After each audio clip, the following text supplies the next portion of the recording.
Walid ইবনে মুগীরা মা জননীর কাছে যে বলতেছেন, মা আমি ওলীদ ইবনে মুগীরা তাফসীরের কিতাবের ভিতরে লিখছেন, ফখরুদ্দিন রাজি, ইমাম রাজি রহমাতুল্লাহ আলী তাফসীর জগতের সম্রাট ইবনে কাসিরের ভিতরে লেখে, খুব রাগ হয়ে ক্রোধান্বিত হয়ে মার সামনে হাজিরা দিয়ে উন্মুক্ত তরবারি আলগা করে মাকে বলতেছেন, মা আমার বাবার নাম কি, সঠিক কথা আপনি বলেন।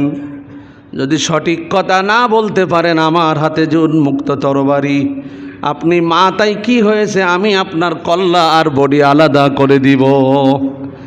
মা তখন ভাবতেছে, হায় রে ওলীদ ইবনে মুগীরা তো এমনি উচ্ছৃঙ্খল, এলাকার মধ্যে আমার ছেলেটা সবচেয়ে বেয়াদব, আর কি এমন মেসেজ কোথার থেকে পাইল আমার কাছে এমনভাবে হুঙ্কার দিয়ে আমার কথা জিজ্ঞাসা করে, তার পরিচয়ের কথা জিজ্ঞাসা করে। তখন ওলীদ ইবনে মুগীরার মা কাঁদো কাঁদো সলো সলো দৃষ্টিতে ছেলের দিকে তাকায় বলে, এত রাগ করে আমার কাছে এর জবাব কেন চাও, কারণটা কি আমি জানতে চাই। ওলীদ ইবনে মুগীরা বলে, ও মা তুমি আমাকে পেটে ধরেছো ভালো কথা, কিন্তু আব্দুল্লাহর বেটা মোহাম্মদ আল্লাহর নবী, বিশ্ব নবী, আখিরি নবী, আমি তার বিরোধিতা করি, কিন্তু তিনি আল আমিন, জীবনে কোনোদিন মিথ্যা কথা বলে নাই, তার মুখের কথা কোনো অসত্য হয় না।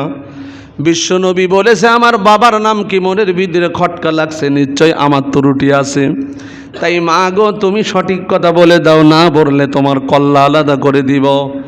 মা বলতেছে, না ওলীদ ইবনে মুগীরা বিশ্ব নবী, আখিরি জামানার পয়গম্বর, এমন একজন মহামানব, উনি যেই কথা বলে কোনো মিথ্যা নয়, বিশ্ব নবী সঠিক কথা বলেছে। ওলীদ তোমার জন্ম তোমার বাপের ঔরসে হয় নাই, আমি যেই বাড়িতে কাজ করতাম তোমার বাবা ছিল ব্যবসায়, ওই বাড়ির চাকরের সাথে জৈবিক চাহিদা দুইজনের একাকার হওয়ার পর, মিলিত হওয়ার পরে গর্ভের ভিতরে যেই নাপাক পানি, সেই রাখালের, সেই বাড়ির মেন্ডার, যেই বাড়ির ভিতরে যে চাকর কাজ করত, তার সাথে মেলামেশা হওয়ার কারণে আমার গর্ভের ভিতরে যেই সন্তান এসেছিল, এই সন্তান ওলীদ তুমি নিজেই। আল্লাহর নবী সত্যই বলেছে তোমার জন্ম ঠিক নাই, বাবার পরিচয় তোমার নাই। আল্লাহর কোরআনের আয়াত দিয়ে জানানো হলো, ওয়া ইন্নাকা লাআলা খুলুকিন আযীম। ও জিবরিল আমার বন্ধুর কাছে বলে দাও, আমার বন্ধুর মতো উত্তম চরিত্র পৃথিবীতে আর কাউকে দেই নাই। খুলুকে আজিম, হুসনে আখলাক, সুন্দর চরিত্র আমার বন্ধুর মতো পৃথিবীতে আর কারোর নাই।